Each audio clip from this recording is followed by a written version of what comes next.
So we talk about buying and selling of what we call shares on stock exchanges. These are things I'm not even supposed to be saying, because I'm first of all supposed to do 1, 2, 3, then we say this is what I'm talking about. But I will just assume certain things may be palatable, but bear with me, I'm not assuming anything. I'm not allowed to assume anything. So when I start, sometimes when I look like I'm addressing you from a very fundamental perspective, it's not because I'm belittling what you know, but I think it's only fair for everyone to start somewhere. So it's courtesy rather than denigrating, if you would look at it that way. So in my other life, I'm an investments manager, so I'm an asset manager by training. And in my other life, I'm also a transactions advisor. So there are a few things that I do in different places. Just to get your guys' nerves settled, so that when I talk to you, you won't say there was this guy who's an elder at church who spoke to us about investing. So yes, I could be an elder at church, but in this context, I think we are trying to marry the two. First and foremost, you are a Christian before you have any title. Okay? So when we meet here, we meet as Christians. Just word of advice, don't carry your titles when you go places. They only matter in certain contexts. They don't matter everywhere. Yeah, so even after I said what I said, some of you don't even care because it doesn't affect you. You see the problem with that? Yeah, so titles really are not, they don't define people.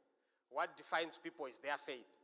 So what's bringing us here is the fact that we are Seventh-day Adventist Christians. You are with me? So the fact that you are a Seventh-day Adventist Christian is the reason why I'm talking to you. I'm not talking to you because you know something about what I will talk about. The reason why you are here and we are learning about it is because you want to get information on those things. So after this, you will know something. But what's qualifying you to be here in this auditorium, in this room, is the fact that you are a Christian. So we start there. And because we are Christians, we always get our marching orders from the Word of God. So we will start there in a very interesting chapter for me, Luke chapter 14. Luke chapter 14. Let's go to the book of Luke.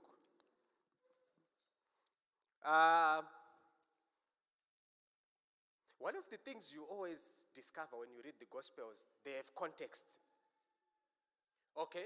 So Matthew has this Jewish perspective to things. He wants to convince people that Jesus is that Messiah that we were waiting for.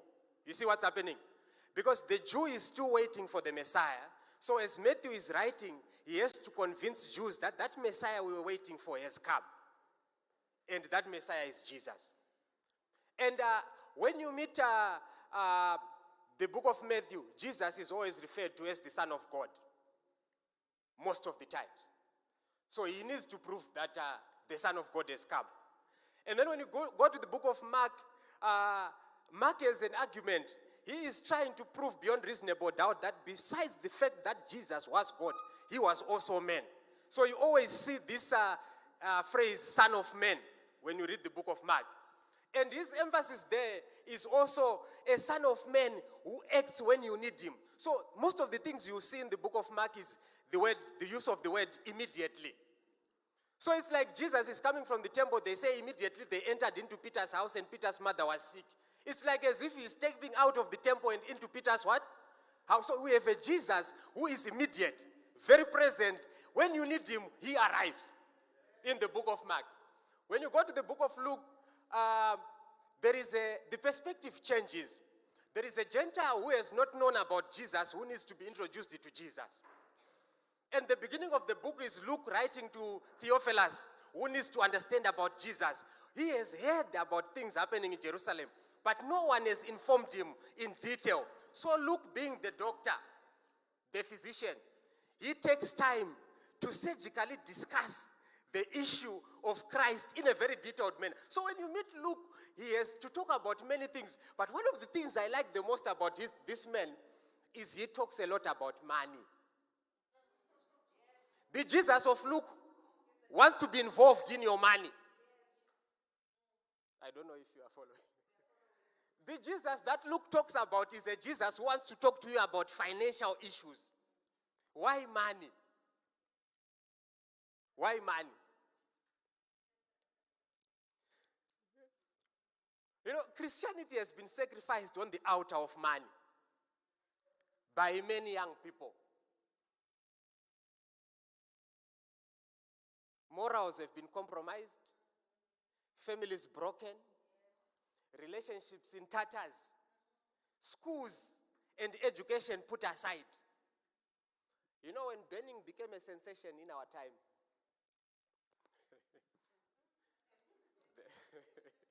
there are people who actually left university and became money changers. I'm not denigrating the profession. I'm simply saying money sometimes can get you places. So Luke has this idea of talking to us about money.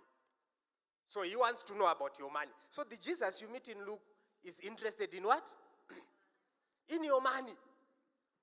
And most of the times when you see Jesus talking about things in the book of Luke, it's about money. And when you talk about money, it's not unchristian. You see the problem? We have been so trained in the art of suffering that we think that it's holy to be someone who does not have resources. There is no holiness in poverty. All right. So Abraham was so rich that the servants that he employed in his house, at one point in time when Lot was taken away, he just said to them, boys, gather together. And they became an army that defeated armies belonging to 5 kings. It's money. When you have it, you can do things.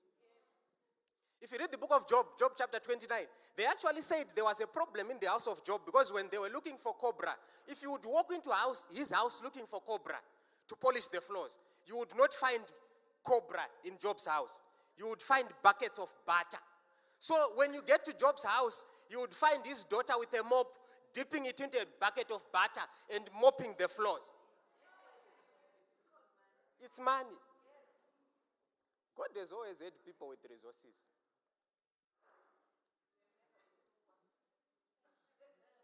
So a poor God is not my God. I'm not sure if he is yours, but my God is not a poor God. Are we together? Yeah, so when you grow up to some stage, some of you are still just getting into youth, some of you are still in high school. As you are growing up, refuse to be educated in this school of poverty, where they say it's Christian to be poor. It's not. There's no such thing. Even in the Bible, they don't have poor Christians in the Bible. They just have circumstances, but they have resources. Okay? All right. I'm not saying people are not going to lack resources. Jesus actually says the poor will always be with us. But God provides resources when they are needed. So let's talk about this subject in that context. I just needed to give you this background so that some of you don't become uncomfortable when we talk about money and think you are not at church. Actually, when you come to church, the gospel needs a lot of money. It is cheap. The gospel is cheap. Okay? But it is expensive to finance. To preach the gospel is expensive. Remember, all those pastors, when you see them driving cars, where is the money coming from? You and me. So those monies that pastors use, they come from us. You need money for the gospel to go. The devil finances falsehoods. Just context. Let me give you context. So Jesus is resurrected. Actually, Jesus has been crucified, and Joseph of Arimathea approaches Pilate. He says, "Can we take him down?" Him and Nicodemus, tradition says they came together, approached. Because of their stature, they were given the body of Jesus, so they took it to the grave. So when they took the body to the grave, those that were afraid of what he had said and knew the truth went to Pilate and said, you have allowed them to take the body, but we also have a favor to ask of you. And he says, what do you want? He says, we want you to put a centurion. So a centurion means 100, isn't it? Century. So they took 100 soldiers. The very best centurion in Jerusalem round about that time was taken and then used to guard the rock that was put on the grave of Jesus. And when it was Sunday morning, a problem arose because Gabriel came down, and when he got there, just his appearance caused these people to lie down as if they were dead, and by his finger he rolled away the stone. And he stood by the open grave and he says to Jesus, your father calleth thee, and he says, I am the resurrection and the life, and he came out of the grave. And after Jesus was long gone, these people woke up, the centurion, and they realized, no, something unusual has taken place. So they went to the priests and said, what we saw, he sent someone for Jesus. So they said, if you go and tell people that God has sent someone for Jesus, there will be a problem. You are going to keep quiet. We will give you all that you want. So they were given money. It says, go around and say his disciples have stolen him.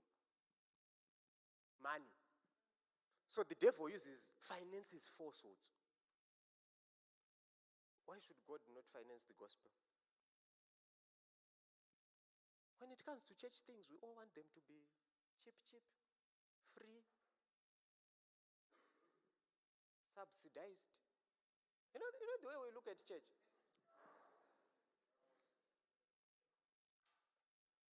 Yeah, it's always good to talk to young people because they are very open-minded. And I know you guys, when you are going to respond to me, you will tell me the things that don't work that I have said, which is very fair. I'm used to it. It happens to me every day.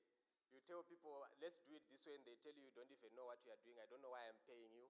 And sometimes, like after some time, they'll come back, I realize what you were talking about. But it's normal. All right. So the book of Luke chapter 14, verse 28 and verse 29. Context. Jesus here is talking about becoming a Christian, a disciple for Christ. So he says there is a cost to discipleship. All right? There is a cost to what? To discipleship. Sometimes to become a Christian, you need to,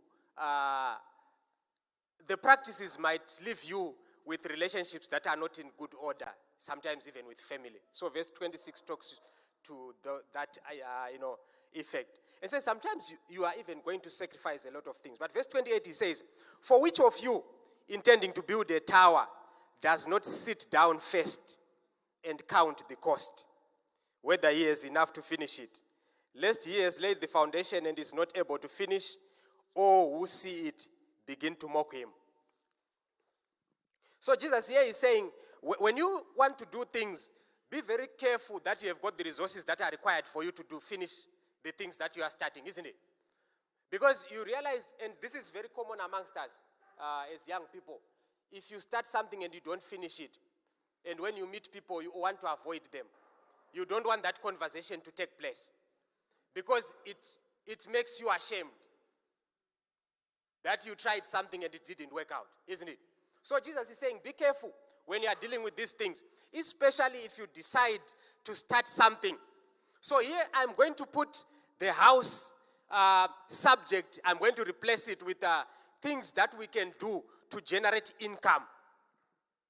So Jesus is saying, if you want to start something that generates an income, make sure that before you start that thing, you count the cost. So one of the biggest challenges of our time is this idea of the microwave generation, where we want things to happen now and now. See what's happening? The reason why, some of us, when we are faced with the need to start something that will grow in the future and become successful, we cannot sit through that because it's not immediate. I'm more worried about what someone sitting next to me is doing more than what I can do to get to where they are. I want to arrive before I have started the journey. You see what's happening? So Jesus is saying there is a need for you to actually plan. So one of the principles of becoming financially independent, or for self-sufficiency, is the ability to plan.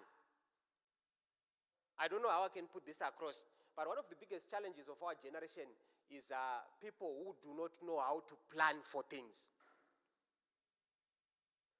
I'll just ask a question. Before we came for camp, there are things that you do. What did you put together to ensure that in your absence, when you come back, those things will still be there? Or you are living in the moment? Now it's camp. When I go back, I started. Have you ever been this kind of person who is always asking for things from your parents? It's not wrong when the time is not yet. But there are things that you can do that can actually stop you from, because if you don't win yourself off from your parents as you are growing up, chances are you will always be dependent on them even when you have your own responsibilities. So learning to win yourself off from your parents needs to start now. When airtime costs you $1, you cannot be given $1 every day. For starters, there are things that you can do on your own or through your parents that teach you the ability to master how to start running things and your affairs independently. Just ask the question. Have you ever had a scenario where one day you just wake up and you negotiate a deal with your parents that I am going to do 1, 2, 3 things, and after I'm done, this is my fee for what I have done? I hear where you are coming from. You think your parents don't want. It's because you have never tried it. Because when parents, wait, give me a moment. I know where you are coming from. Because these are the things that start the conversation. I know. Let's start there. The reason why sometimes, what I learned, when I was still living with my parents is, what they are waiting for is for me to show that I am willing to use my hands and to do something. Most of the times, what this generation has fallen into is this idea of thinking that it's only when you have gone to school where you are able to fend for yourself and look after yourself. It's true that you need education. But what is the Adventist philosophy of education?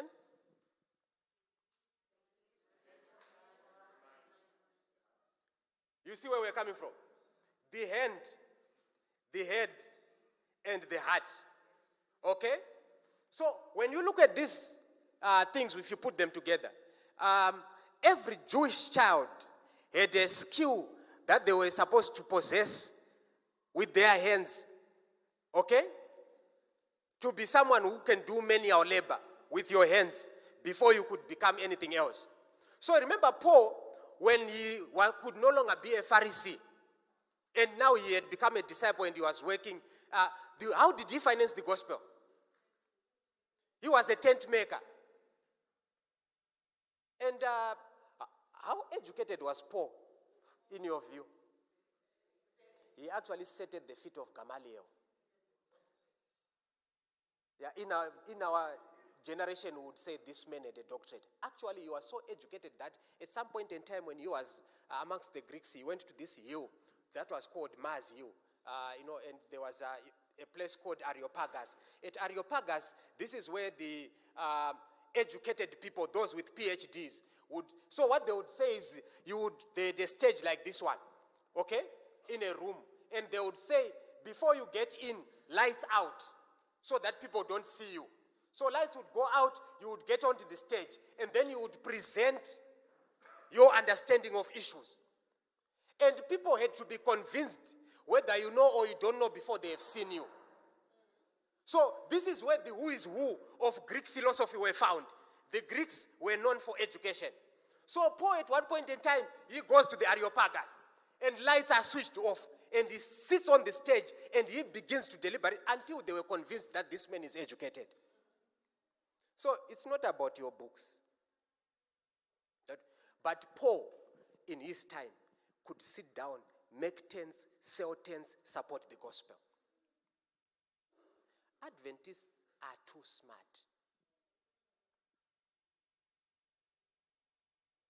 I have very few friends in this area. I'm used to it. But we are too smart. We can't get dirty.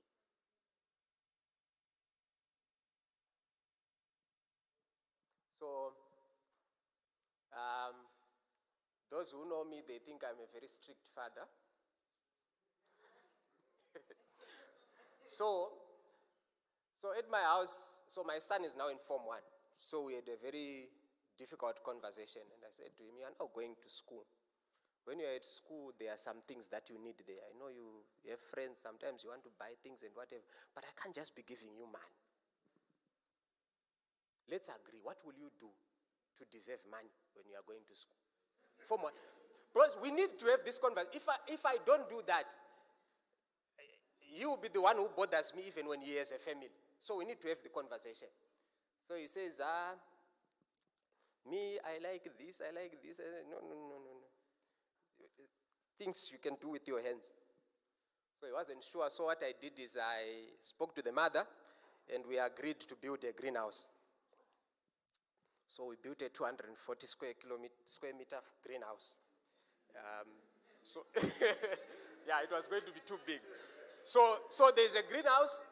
So we agreed that we would get all the inputs there. So there's someone who works in the greenhouse, not a problem. But if he needs extra money, he needs to join this guy who is in the greenhouse. Okay, so he spends his time, for a fee. He should charge his fee. I don't care whether the fee makes sense or doesn't make sense. That's not the idea. The idea is what? He's working. All right, so I'll start there because if we don't start there, you realize that the other thing that has messed us up as young people is we were not given the opportunity to use our hands. Most of us here think that it is the maid's duty to do work at home.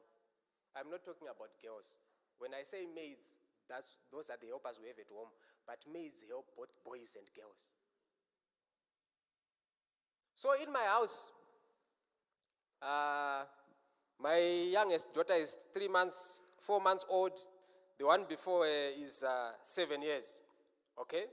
So as things stand, no one clears the tables in our house except those two girls. One is 10, the other is 7.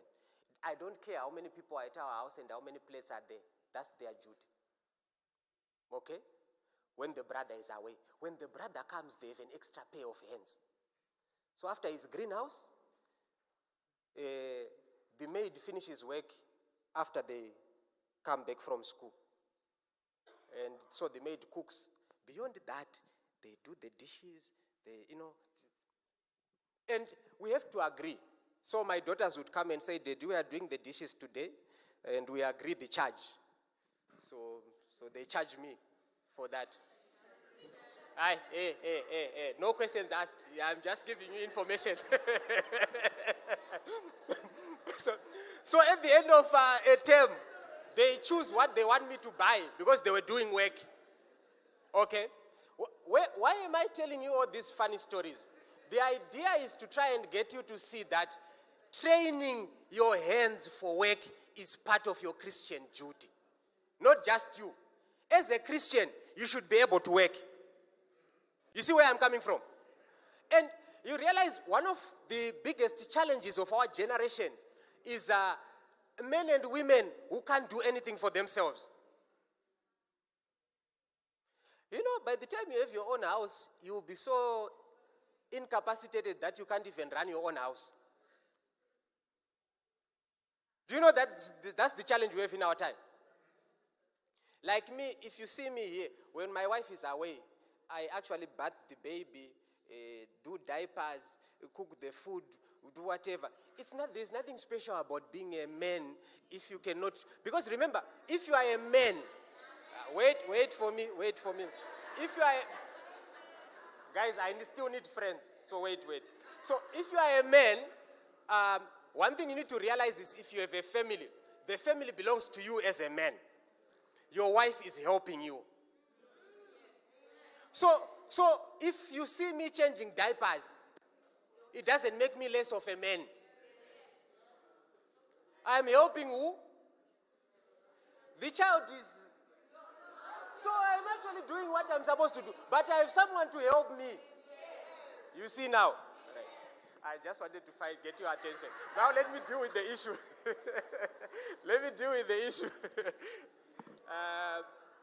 Don't worry. Don't worry, gentlemen. Let's deal with these issues so that we finish them. So, the other challenge that we have also seen is, so I just want you to realize the idea of using your hands as Christians. So, I've seen this a lot. A young lady has a flat tire.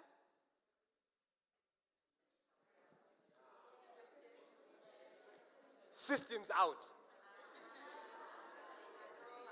Now I don't have friends. Now I don't have friends. So why?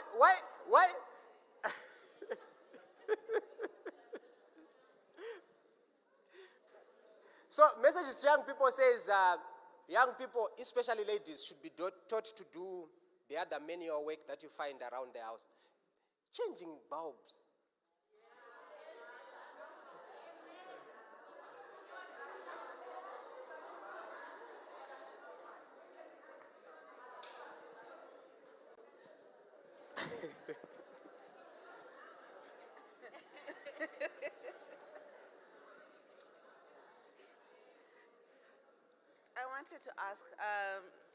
I wanted to ask the issue of the tires and everything, right?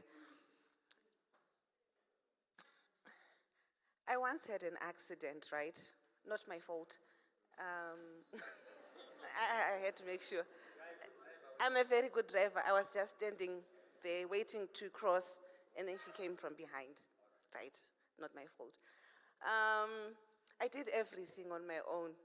And then the people, I later told them that I had an accident. And then people said, we missed a chance, so you see that we are men enough. So it's not that we cannot do it, but we are giving the men a chance.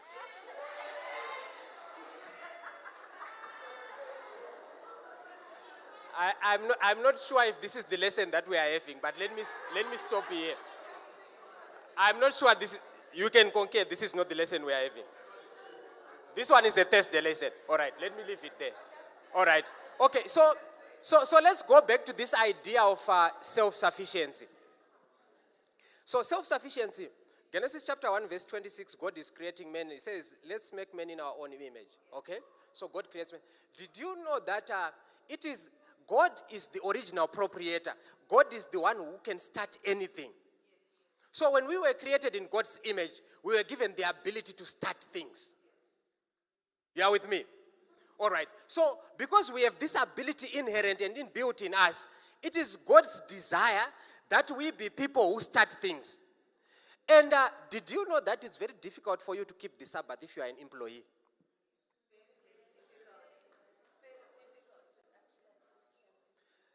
Sabbath keeping as an employee is not a very easy thing to do. So, I am not saying all of you are going to run businesses and employ people. Some of us will be employed. But I want you to get the gist of it. So God is bringing the children of Israel from Egypt, and he takes them to Canaan. And before they start anything, God gives each and every one of the families resources to be able to look after themselves. So everyone gets land. This is an agrarian economy, isn't it? They were agro-based, so they did agriculture. So God gives everyone land and says, farm the land, isn't it? So God never asks you to do things where he has not given you the resources to do the things that he wants you to do.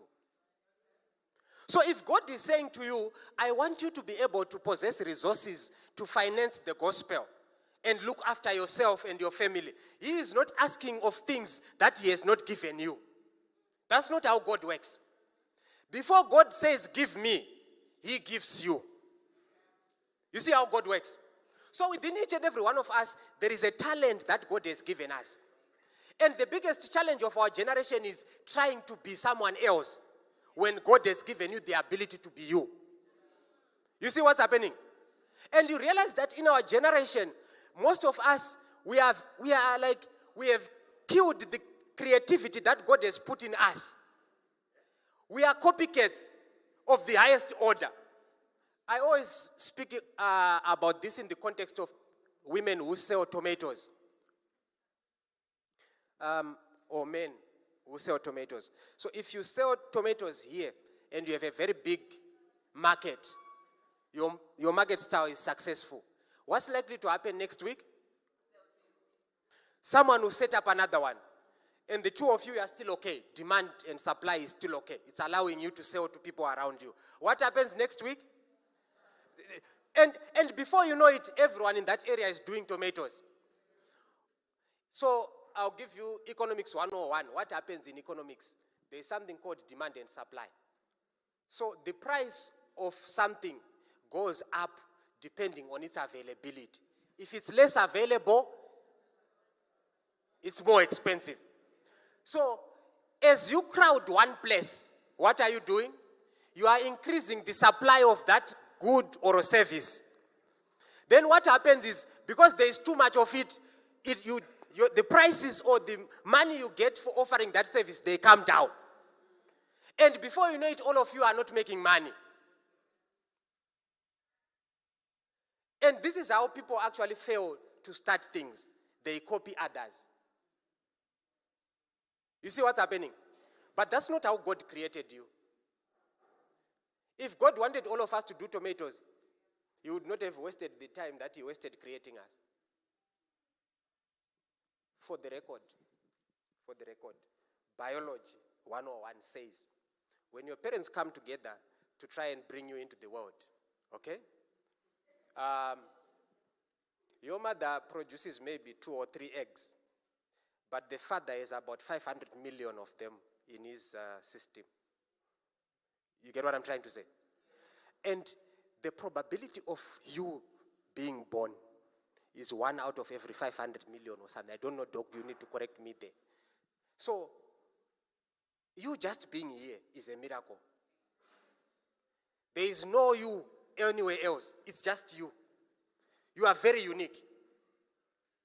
And you realize that that uniqueness is what God is looking for. If there is Dr. Ticharewa here, God is not looking for another Dr. Ticharewa. He's looking for someone else, Dr. Machamire. This Dr. Ticharewa does not have the same skill set with this Dr. Machamire. Did you know? Just here. This one looks at your teeth. This one is trying to do other things, but I know MBCHB at the moment. You see what's happening? They are already different. This man and what this lady here, what they do, they are very different. And you realize this is why God has made it that way. Why has God done it that way? Because there are things that the world needs that only you can produce and no one else. So I'll tell you the things that are usually challenging the world at our time. Most people don't want to start things out of fear of starting things. And for you to start something, most of the times you don't need money. Ecclesiastes chapter 5 verse 3. Ecclesiastes chapter 5 verse 3. I saw your hand. I'm coming to you. Chapter 5 verse 3. Someone wants to read it. The pastor wants to say something to me. Someone is reading for me Ecclesiastes chapter 5 verse 3. I have seen you. I'm just respecting the pastor because he will chase me from that pulpit if I don't say. When is the right time to ask questions?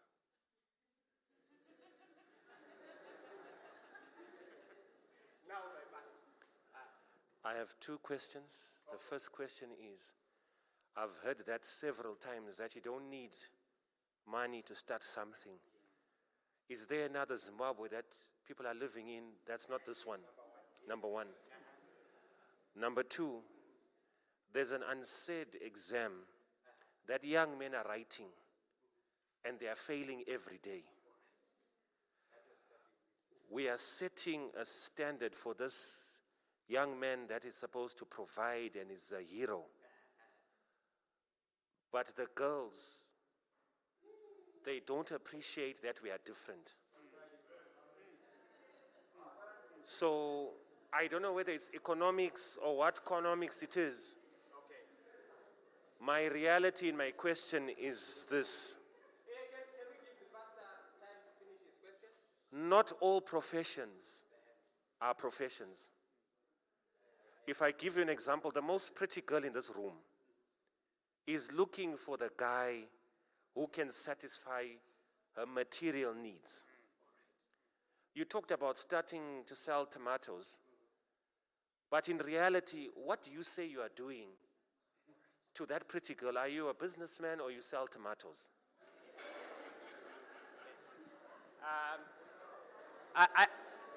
I like the way the pastor is taking it. We'll get there, don't worry. We'll get there, don't worry. So every day I meet people who come and they say, I have an idea, I want to start a business. What should I do to make it successful? So he is not anywhere out of the ordinary. It's very normal, the questions he has asked. You see what we are talking about? Very normal. All right, Ecclesiastes chapter 5. I'm coming to you, Pastor. And then whilst this gentleman is trying to say something, read for me Ecclesiastes chapter 5, verse 3 first. The first part, yes. For a dream comes through much activity, and a fool's voice is known by his many words. Okay. Someone with a different version?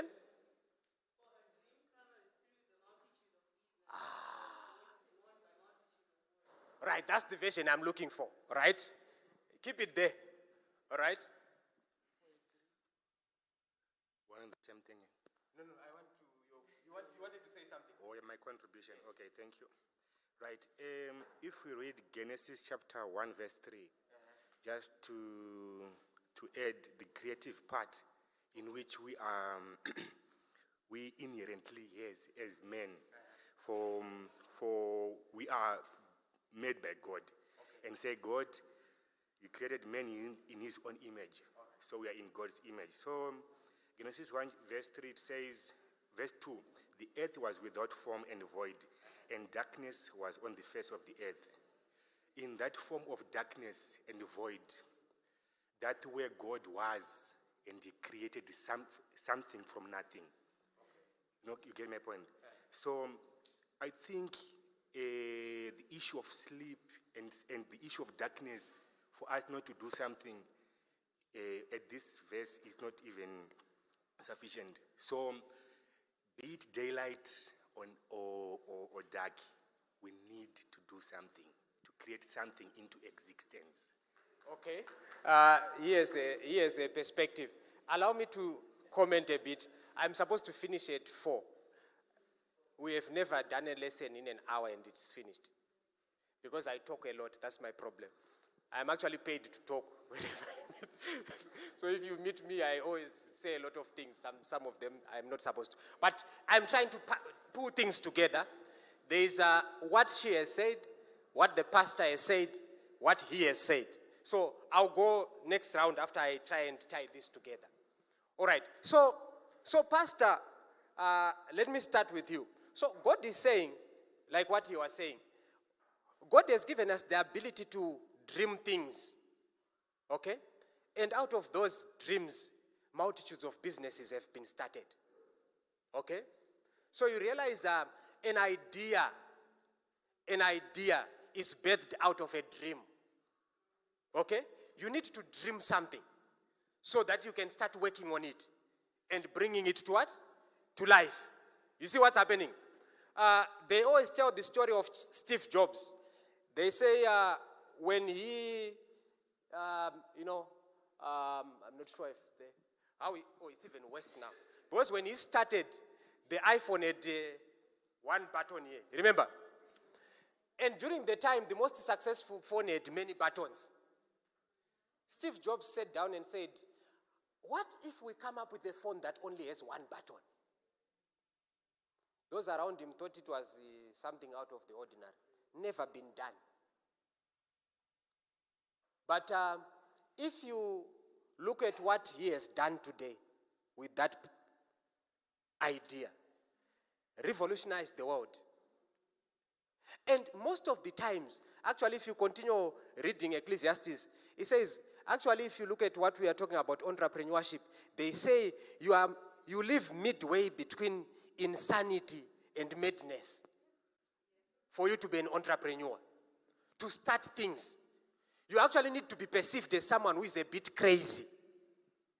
So, Pastor, when you start selling tomatoes and you are not courageous enough to tell this young lady that I sell tomatoes for a living, then you are not qualified to be someone who runs a venture that will ultimately look after you. So step number one, you realize that there is no shame in you doing something, small as it may be, but it's taking you somewhere. The challenge is, no one ever told you that you could work in a greenhouse, do tomatoes, and get something for it when you were growing up. You always thought that those who work in a garden are the most backward people. Do you know that new discovery that I've made? Horticulture is the most successful and profitable venture you can ever operate in this country. Large corporations. The world today is looking for what they call organically grown food.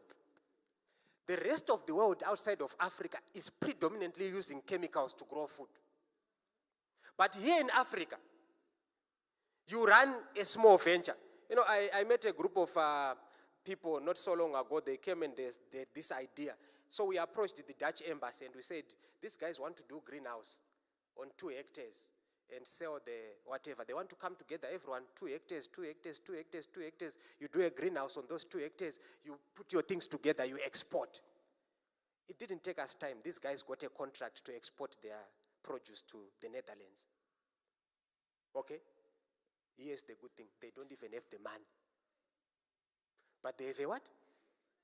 If you understand the business of commodities, if you have a contract, you have money. Because the way it works in finance is, we start with who is going to buy. If we know someone who will buy from you and they are credible, who will give you money. So you realize what these people had was not money. They had a what? An idea. And actually what they've realized in entrepreneurship is, if you want to start a business and you are alone, you are likely not to succeed. But people who have been successful are those who usually start businesses as teams. Individualism is one of the things that has killed the church a lot. Most of you guys can't work together. And this is the other reason why things are not working out amongst us. Very individualistic. You want to be seen driving that car at church when you arrive. That's not success. Actually, they wanted me to talk about investments. An investment is a cash outlay or is a use of money that allows you to collect more money in the future. You see what I'm saying? An investment is the use of money in a way that allows you to get more money in the future. If you buy a car, you have not invested. Buying a car is an activity where you use money to use more money in the future. So there is a stage where you need a car. Just get me right. And there is a stage where it makes sense to use other people's cars for your success. It's not about owning things. It's about being able to use things, even if they don't belong to you. You know, I've met this young man in our church, and he was talking to people about contract farming for poultry. Come together. Go and look for a place. We'll give you an outgrower's contract to farm chickens. Okay? So all you needed to do was identify a place where you can put a foreign. Okay? Then when you have that place, you go and with your lease agreement. Do you know that you can actually get a lease agreement before you have paid the deposit? So you take that lease agreement and then you meet someone who has this. This is where I will do my business. Okay? You can actually get some of the funding that you get from there can be used to pay the rent for the lease that you have. It's just being clever. Let me tell you about this parable that Jesus told in the book of Luke. Remember the parable of that servant who was fired by the master. And then he says, my master is about to fire me. What will I do? So he went around to the people that owed his master. He says, how much do you owe my master? $80. Here, sign and say you owe him 60. How much do you owe? He did that, and he reduced the exposure of everyone's debts in the place where he was living, everyone who owed him. And then the master says, you are about to leave. Can you show me what I'm owed by the people that you were working with? So he brought those things. And when these people realized that this person had saved them so much money, they spoke to the master to give him his job back. And Jesus says, the children of darkness are wiser than the children of light. Remember that conversation? Why? Because most of the times we don't see an opportunity when it is right in front of us. And the ability to identify opportunities, my pastor, if people need tomatoes, there is nothing famous about not selling tomatoes when people are actually paying you for selling tomatoes. I'm not saying don't get a skill. Get a skill. Over and above your skill. Actually, these days, they use the word side hustle. Have you ever heard that word? You are working, but you have your... Most businesses that are successful today started as side hustles. Why do you need to work? There is experience you require, which you can only get if you are working. But whilst you are working, use that experience to grow your own side hustle. But most of the times is when you guys start working, you are only thinking about working for this person and nothing else. Nothing of your own. And the other reason why also it's difficult is most of the times we think that side hustles, you should get $1 million for you to start a side hustle. Once you need more than 1,000, it's no longer a side hustle. There are some side hustles that actually need $100. All right, here I'm not thinking about legality, but I'm just trying to give you context. Let me be very clear so that you appreciate. Disclaimer. How much, do you actually know that you can actually buy a barrel for $100? Guys, businesses are started on the basis of need. People in Zimbabwe can't afford brand new clothes. We wear second-hand clothes. Sell what people want. Why do you want to sell brand new clothes when people are wearing second-hand clothes? Where is the market? Where is the market? You see what I'm talking about? Because people who wear brand new clothes, they buy once in a while. But the second-hand market is very significant. And you are here, you're looking at me and you are saying, but it's happening. I actually have family members who lost jobs, who spent their time at Copacabana selling those clothes. You know what I'm saying? But what's my argument? Adventists are too smart. Selling the clothes does not stop you from getting a degree. A temporary setback is a very big step for a setup in the future. This is the biggest challenge of our generation. We want it good from day one. It will never happen. Mfundis, I was trying to answer your question, but you are bringing more. All right. I don't know if I want to talk to you. As see, I'm saying I agree. I have a problem. Yes. I like this girl. Yes. I like you, and I know you like me. But I must sustain us. Yes. I know that I can buy a barrel for $100. But the embarrassment of saying to other youth, I have a barrel for $100. I'm saying, young men here won't ask you. I'm asking on behalf of the young men here. It's hard to separate business, entrepreneurship, and the fact that you want to marry the girl like this. Girls like this don't want guys like us who go to Mbare in the morning. They want guys like you who talk economics, who look smart, and everyone, you're talking and everyone just wants you.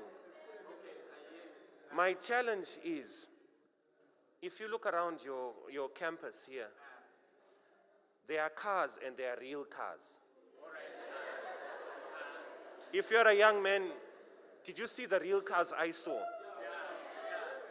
And if you're a young girl, did you see the real cars that we saw? And all the young girls here can hear you. And they are hoping when you're an entrepreneur, You are going to talk a real story. Here's my challenge I have with Adventists. We pretend and then we don't get help. If you buy bananas and purpose to make $60 a day, and you make $60 times 5, that's 300. Times 4 weeks, that's 1,200. It's more than anyone who's going to work here. But can we have some godly girls who are willing to start by pruning our roots and making us the best that we can be? The young men here know how to hustle and to be on the grind. But they meet a girl who will break them down with standards their father doesn't even have. They put a bar, we write unsaid exams, we are struggling. Please protect me. Yes. Yes. So I'm saying, don't eat me. Hey, don't eat me. I'm just saying, the best girl to date, the best business partner to have is one who's willing to carry the box with you from Bari. In my head, maybe there's something else. Guys, I know I'll never get a chance to talk to you. I usually talk to you once every camp, but just allow the pastor to finish and then I'll come to you. All right. So,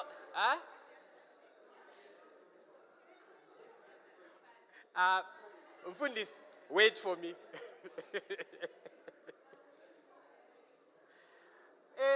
You guys, imagine if I had done 1 hour talking about how to invest. You see where my challenge is?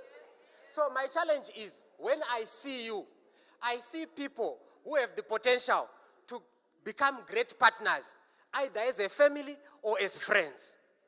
You don't know where most of the people you see today have come from. You don't know. You know what? Sometimes when we are talking about these things, we are not trying to make you what other people already are. That was my first disclaimer. If you start big, you will end very soon. If that's how you are starting, then whatever you are doing is not going to last for a lifetime. It's possible that you can be an instant hit and remain successful. We are not saying it can't happen. But the ones that really have a long life are things that you do over time. And what I'm simply trying to do here is start a conversation about you guys dreaming or thinking of starting things. You see what I'm trying to do? How and what you can do, I will take forever just to walk you through it. But if you were to ask me today, what you realize is, if you want to do, there is what we do, there are studies that we call mega trends. So when we do mega trends, we say, what is the future of work? This today, we think about the future of work. All right, the worker of the next generation, that person, if you want to be that person in the economy that's coming, you need to be able to write computer programs. See what I'm talking about? How many of us fall away? You see what's beginning to happen? So you realize that most of the things that we think is work today is being replaced by computers and machines. By the time you come to the world of working, you will be irrelevant. Which qualifications and skills and industries will survive tomorrow? That's the question we ask. What does medicine look like tomorrow? The medicine of the future, doc, what does it look like? You know? Those medical robots that you put into your system, they walk around, they tell people what's happening. Before you know it, the doctor is slowly but surely he or she is not being replaced. The type of role they play is changing. The worker of the future is a critical thinker. You see what's happening? So the things that are happening is that, but there are certain things that can never be automated. Food will never be automated. You see what I'm talking about? So when we meet you, the question we are asking is, how are you thinking about the future? Because the way you think about the future shapes who you become. And you realize the reason why the church is dying today is because most of us are stuck in traditions. The church of the future will not look like the one that we are seeing today. Do we think we will be relevant? You see what's happening? What are the things that, the world is really needing? And what can I do to become part of the future? So what the pastor is saying is, sometimes we want things to happen overnight. But there are some successful people that if you talk to them today, they did not start where they are. You have heard stories of all the people that you know most of the times in church, how they started. You see what I'm talking about? But there are some people who also started. One of my friends who is in church, he's an elder.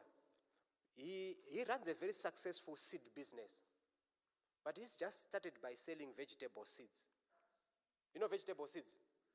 This is a person who is a chemical engineer by training that I'm talking about.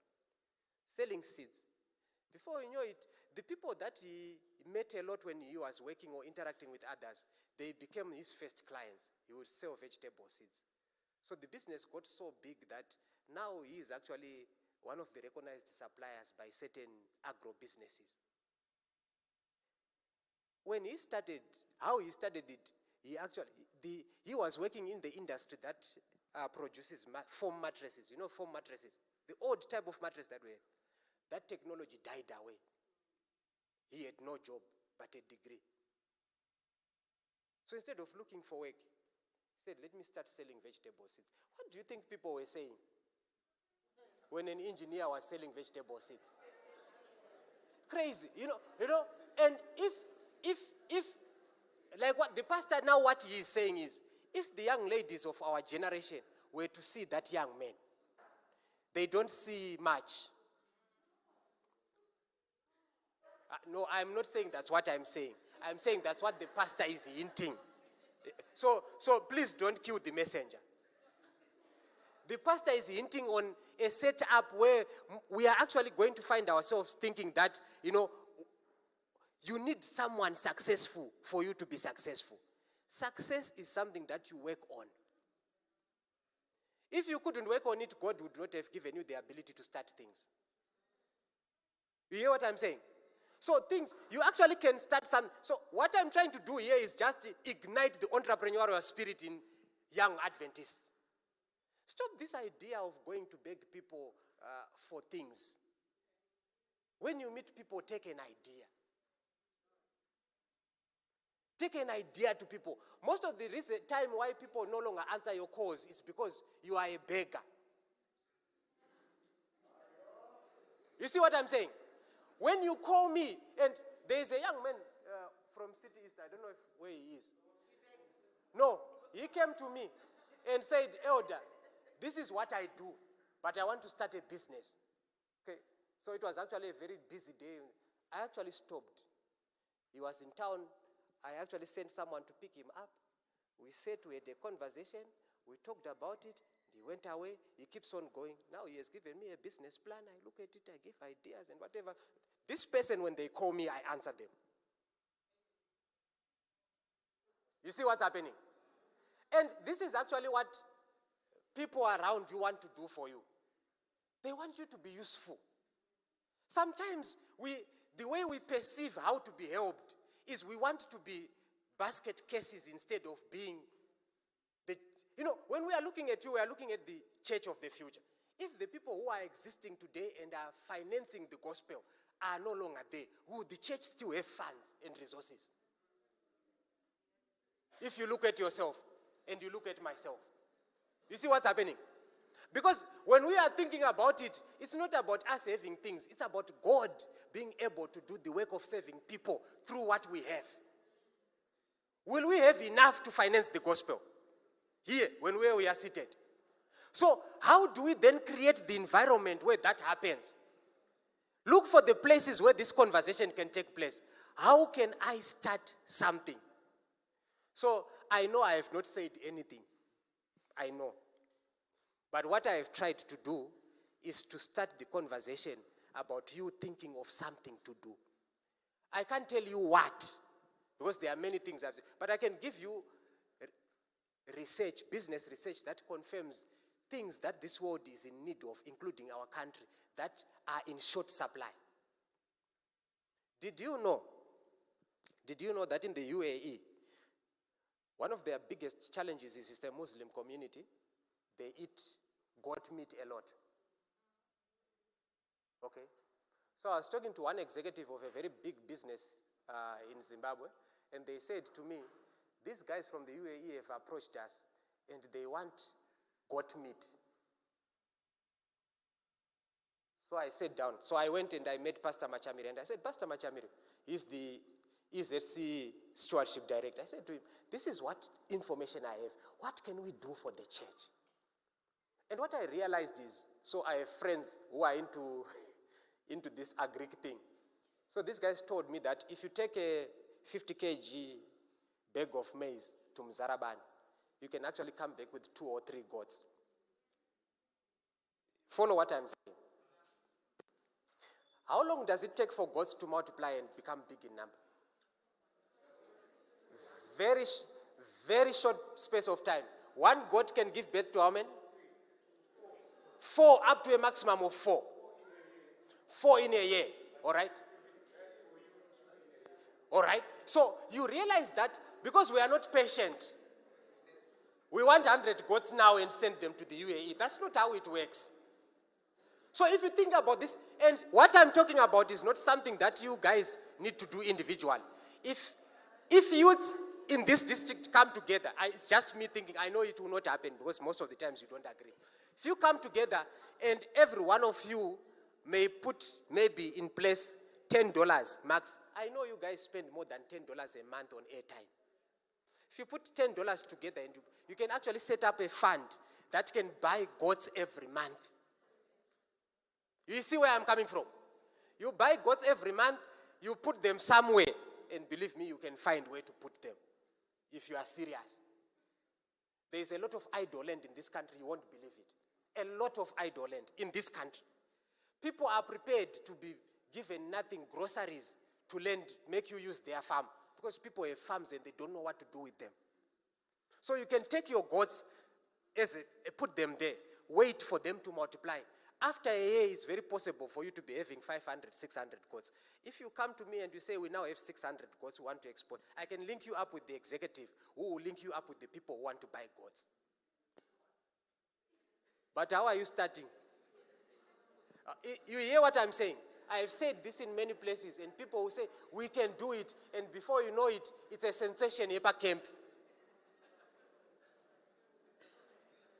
It is not easy to rear goats. Let me start with this. If you are like me, who has a very strong rural background, and I looked after goats, they are terrible. Yeah, to look after. They are very stubborn as animals. But you are not going to get anything for free. So there's always a catch. There is a price to pay for you to do something. Be prepared to work. The biggest challenge of our generation is wanting to sleep and waking up at 9 a.m. and trying to use Wi-Fi that doesn't belong to you to talk to people who will never... I don't know what... My friends will be few doctor after this. But let me try and make a new friend today.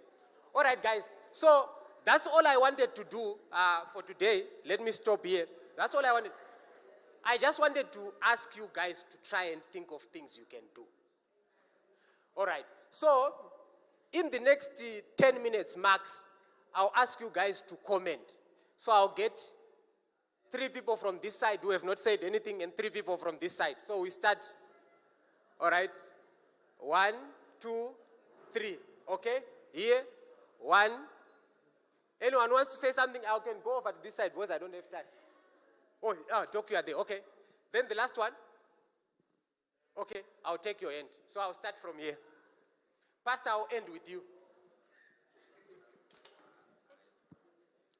Okay, I just want to comment on the point that Pastor raised, saying that when we, the youths, are hustling, we need a lady who understands and who is willing to work from day one up until where we want to go. So I also want to say,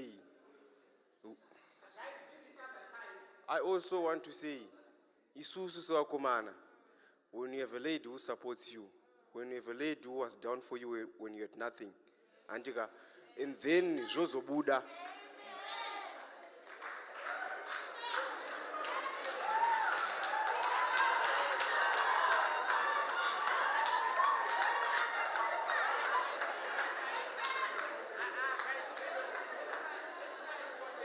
And then Jozo Buddha. It's not, I want to say, it's evil kusiya mskana yewa kuti you are not my type. Yeah. That's why Vasingas would support it. It's because of that. All right. I think, wait, give it a, guys, can we talk? Can we talk? Can we talk? Can we talk? Wait. I think you need to follow the thinking that's coming through here. Guys, you are going to discuss courtship.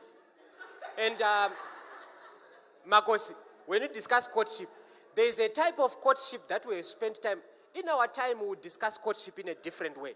But you guys need to discuss courtship in your context. This is the courtship, what he's talking about. So I don't want to talk about it here, but his point is very clear. If you are a young man, someone is with you when you are trying to do it. When you have made it, leaving that person is evil. That's one of the evils of this generation. So he's saying this is the other reason why girls will no longer support. But let me stop there. That's not the issue. That's not the issue. I've heard what he said. I'm not taking new hands. I'm not taking new hands. I know some of you get revelations, but I'm not taking new hands. So let's go. Yes. Who was there? There was a lady who was somewhere.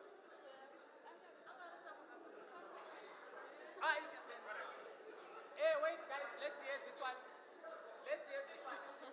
What issues you deal with them? So it's not my area of expertise. But Pastor Ndova's tongue.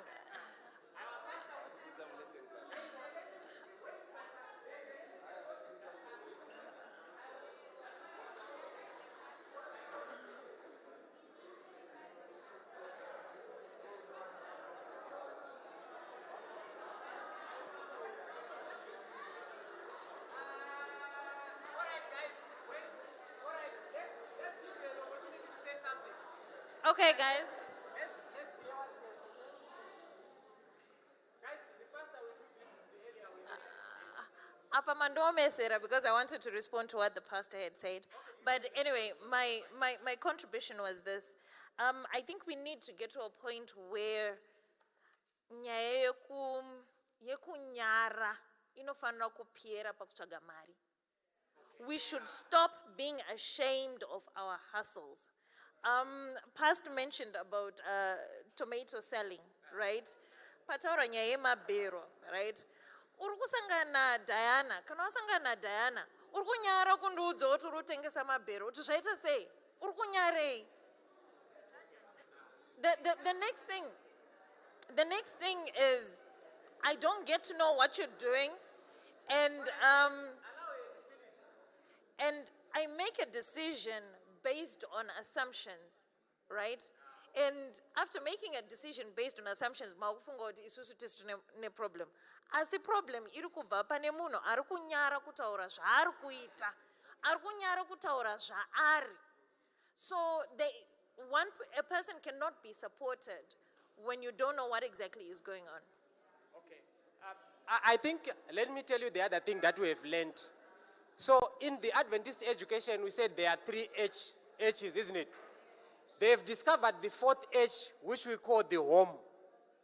It's there in our theology and philosophy, but we don't talk about it in that context. Home talks about networks. Did you know that if you are an Adventist Christian, your biggest market is usually the church? I'm coming. I know your problems. Let me come to them. All right, wait. So they tell me that Adventist Christians don't support each other. So that's what they tell me. But now that you know it, support each other. You see what I'm trying to say? Because if she's a doctor and you know she's running a surgery, when you have a case that needs a doctor, why do you need someone else when there is a doctor in your midst? You get what I'm saying? If there is someone, Adventists don't pay. They want things for free. I'm not having that conversation because I know where it's leading. But let's stop there.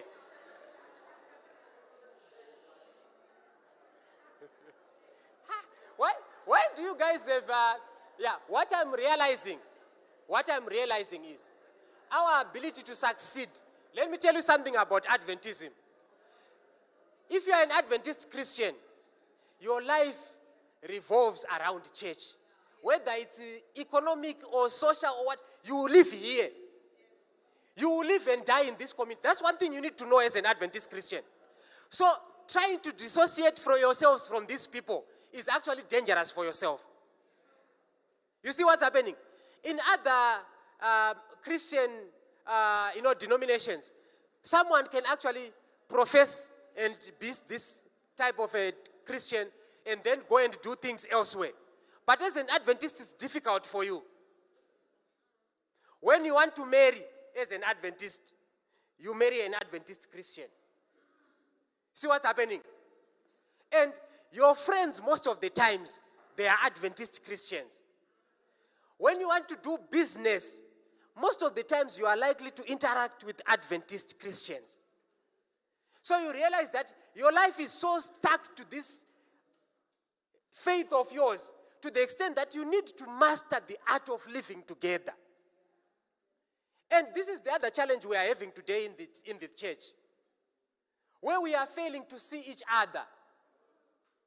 And my inability to see her is actually crippling my inability to start a business. Did you know that? Because if I don't see Dr. Machamire as a dentist, he will struggle to see where he can set up a surgery because he thinks there are no clients. Do you know that most businesses, the most important ingredient for a successful business is a paying client. If someone does not pay for what you do, you don't have a business.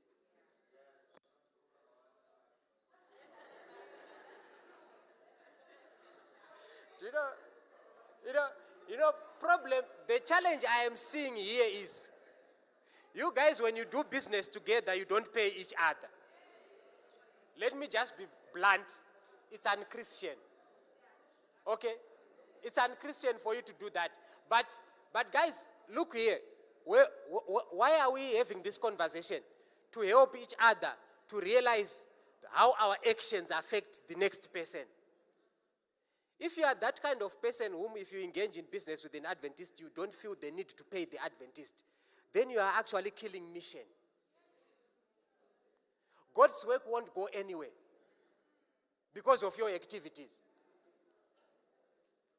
All right, let me get to the other end. Where is that other end? Somewhere there.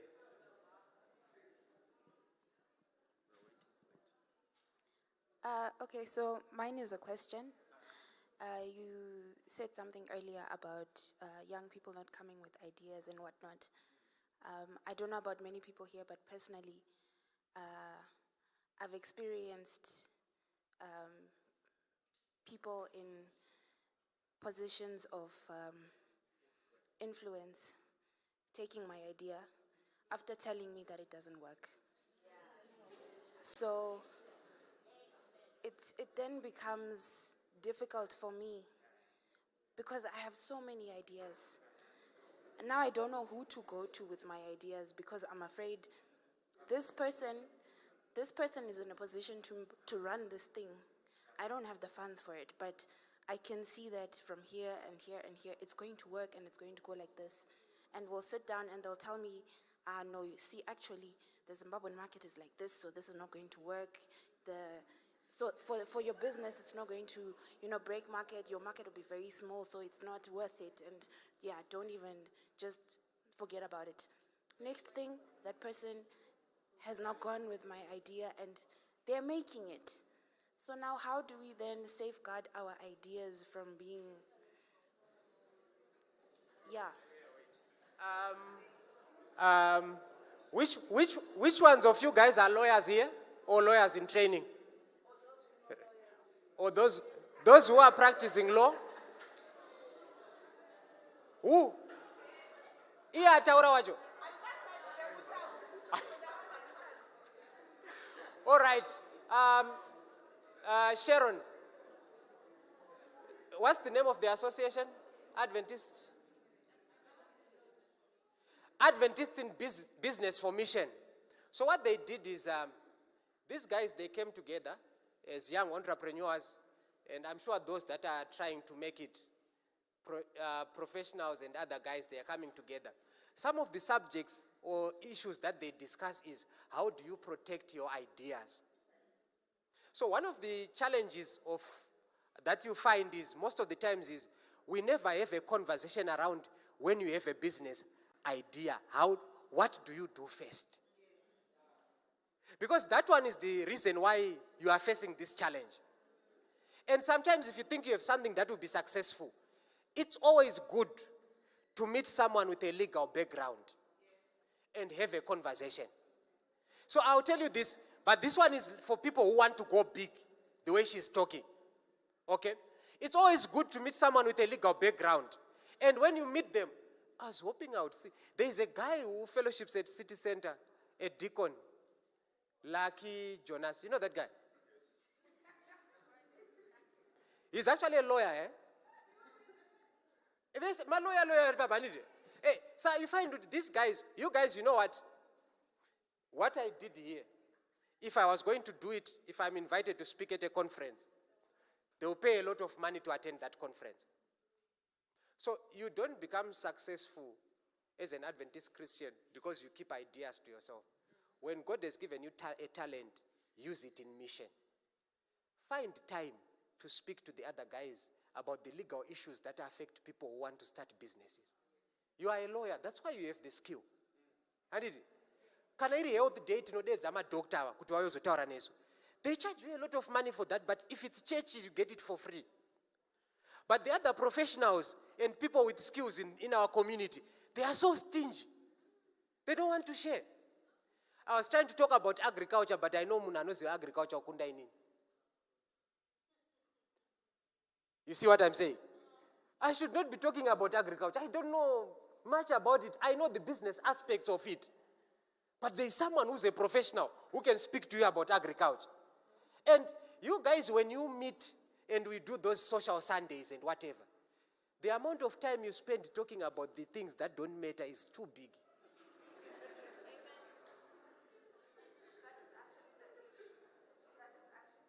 And that's the issue. I've been told to stop, so I'm about to stop now. Let me stop. I know there are people, when I talk ndakuanyara. Mirendi to doko ataure ndoti pastor otaura to batain. So my question is, okay, I guess you touched a bit on it when you talked about the home, but there's something that I've seen in terms of business. Who you know or your connections are very important.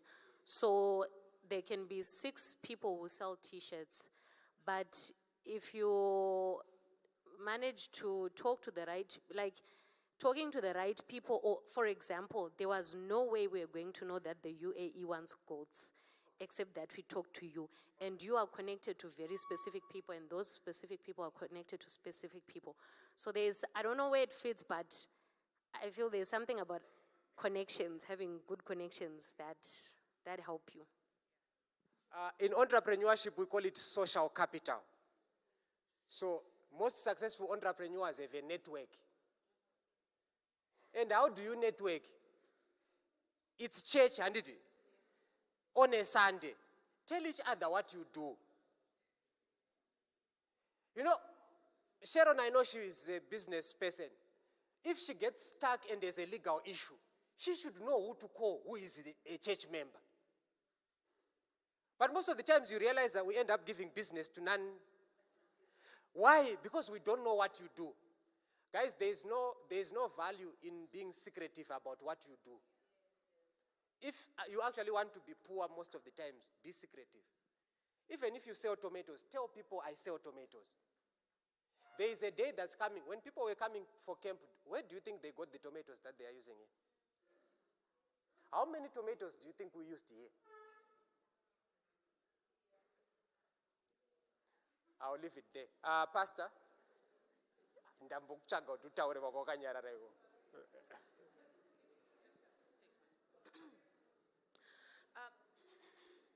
Sorry. I just wanted to say on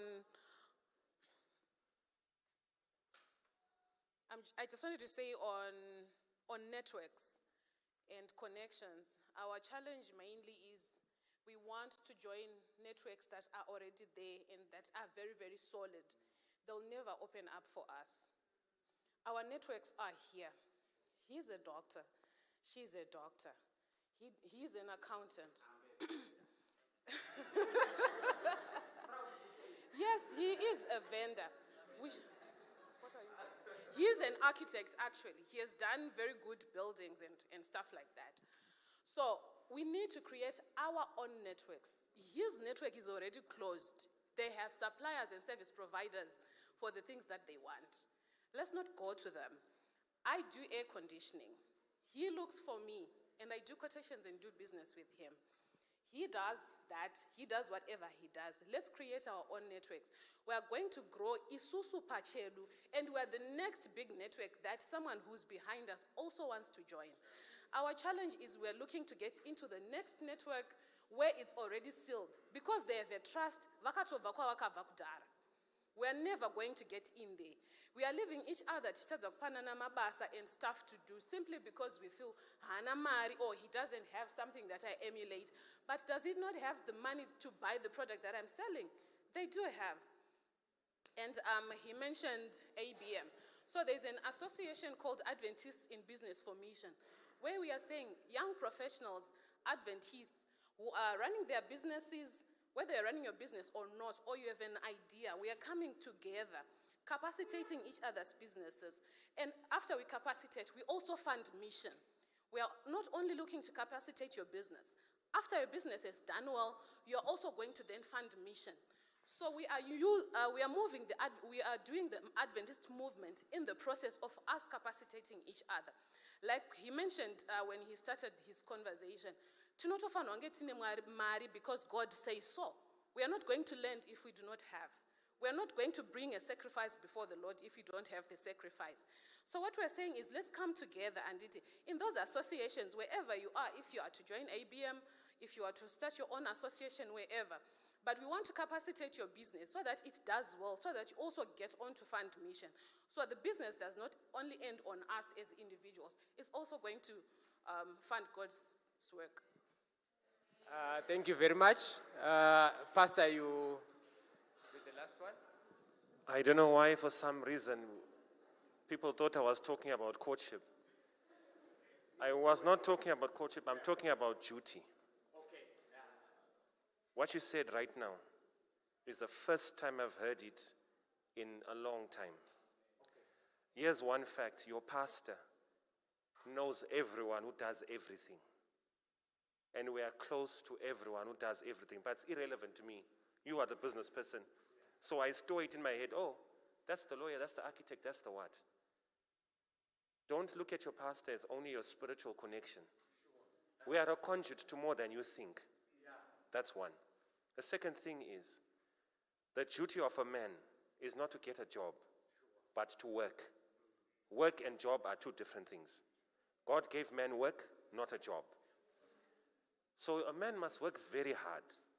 The duty of a woman is to eat a man's money very hard.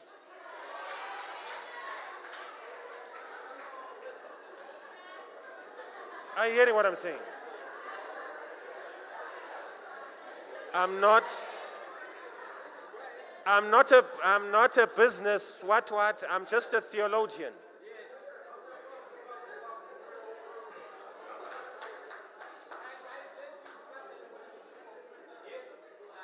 A man must work hard. A woman must eat his money hard. No woman, unless you are into witchcraft, should touch a man's money without the 5 principles: tithe, offering, savings, investment, then buy a hairpiece. If you can't do the first 4, even if we link you with businessmen, you are a thief in the making. Even if we say export, you are going to embarrass us because you are not grounded in godly principles. So before you are a businessman, be an honest Christian. Before you're an architect, be honest in your scales. So as we sit here and we network and we do all these things, the reason why I was asking you these questions is, I don't want someone to say, those are the businessmen, you sell tomatoes. My hustle is my hustle. And if I'm going to share my hustle with you, don't make me a laughing stock amongst young people. Respect my hustle. So if you are a lawyer and I come with you with a tomato level question, don't say I don't do this. Build me up so that if my tomatoes become bigger than Will's Grove, I will always remember you. So if I grow, you grow. These closed networks that you say are closed, they grew up together. The last point is, young ladies, don't love money you did not nurture. If you are not in the DNA of the orange, don't eat its flesh. Why am I saying so? From Monday, Tuesday, Wednesday, Thursday, Friday, we lost a young man every day of the week before we came to camp. And if you read the stories, it's consistent. Adventists, you know what I'm talking about. Let's learn to work with our hands. Young lady, you don't know how much power you have on an Adventist who's trying the most. I don't know how that's courtship and what. I'm telling you, if a girl says to me, Daryl, I like your hustle, I'm a hustle. If a young girl says to me, Daryl, bring your tomatoes, I put them on my status. I won't give that girl tomatoes, I'll give her tomato sauce. Are you hearing what I'm saying? That honey deserves everything for me. Are we together? If that girl says, you know what, if we go to town, we go and share a meal for $1 because we are doing our thing. No matter what girl comes, whenever she comes, I will always remember that she was there. Are we together? So it's not courtship. I'm talking about duty. You have a duty to me as a fellow Christian to buy my stuff you don't need. Can you buy my scones you don't need? Just because I'm selling them to you. Can you buy my shirts? I know you buy Louis Vuitton, Gucci, I know, but I've got these better ones. Can you just buy 5? It's $5 to me, but to me it's $5 of profit. There are girls who bake here. Maybe my baking is not as nice as your girlfriend's or your friend's baking, but just buy my scones, it pushes my product. Once we level out the ground for each and every one of us here, it makes coming out in our small businesses easier. It makes putting God in the marketplace easier. Because every time there are those who are privileged, who are doctors, who are whatever it is that you have become in this life. Not everyone has been given that opportunity. So I'm working my way. So doctor, while you are where you are, remember me as a young person. In the UK, many people now are going to the UK. We are doing nurse aid. We all know why we're doing nurse aid. Are we together? I have a friend who went, in the UK they're called clinical, technicians or whatever they're called. But we all know what they are going to do there. But doing that there, they are building their home back in Zim. So learn to do this, young people. Learn to build someone. That someone will build you tomorrow. Let's create our networks even here. What do you do? Okay, I do this. I've got a plan like this. Will it work? No. The last time I tried this didn't work. Let's learn to support one another from $1. Stop sending business proposals to big men who have made it a long time ago. Learn to send to me. I may not be able, but I know this guy. Bring your proposal and go to this guy. If you don't have that, bring your CV. I'll take it there for you. My influence may not bring US dollars to your pocket, but it will get your CV in places you can't reach. That's why I'm the pastor. I go to places you can't go to. But when you are the lawyer, you go to places I can't go to. So let's work together. Thank you very much. Okay, I think let's stop here. I know, guys, we can talk for a very long time, but I just want us to thank God for the opportunity that we have had.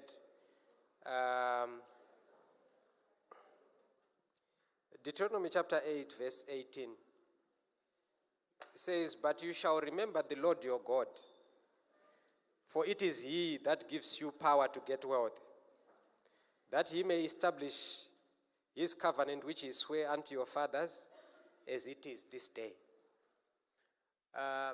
Success that we will seek for, or our ability to do things in this generation as young people, will only come from the fact that we realize that whoever we are is like that because of God. So at this juncture, I know we were reminded that we need to bring a thanks offering to the Lord for what he has done for us. And the thanks offering is a reminder of what God did for us from the last camp to this one. And offerings usually never have a quantum. Tithe is 10% of what you have made. An offering is what God is saying your commitment to him is pushing you to give him. So I just want to encourage us to do something for the Lord. I know we were given envelopes. Did we get the envelopes, everyone? There are envelopes here, but I'm told you were reminded that there will be that service. So I'll just ask those that are sharing the envelopes to be sharing them as someone is leading us in song. And I think after about a few minutes or so, we'll just collect them. Maybe we'll ask everyone to just use one door on our way out. Then you drop off your envelope by the gentleman there. Please stand, sir. I'm sure we know him. He is a hustle, I'm sure, that we should support. So, yeah, if you need an envelope, please move around, share the envelopes, maybe for just a minute or two. Then people will do what they have to do. Please use this door if you have your offering that you want to give, and then you drop it off there. So we will pray for this offering, and I'll give you an opportunity to fill in your envelopes and you drop them off.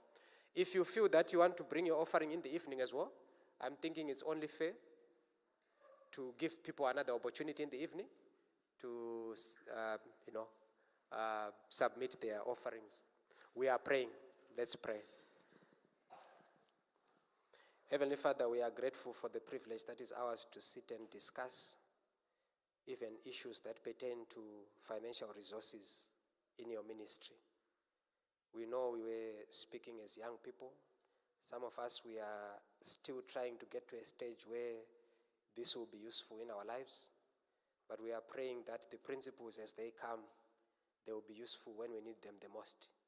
Some of us, we are at that point, dear Jesus, where we really need you to help us get resources. Some of us, we are contemplating even life-changing situations.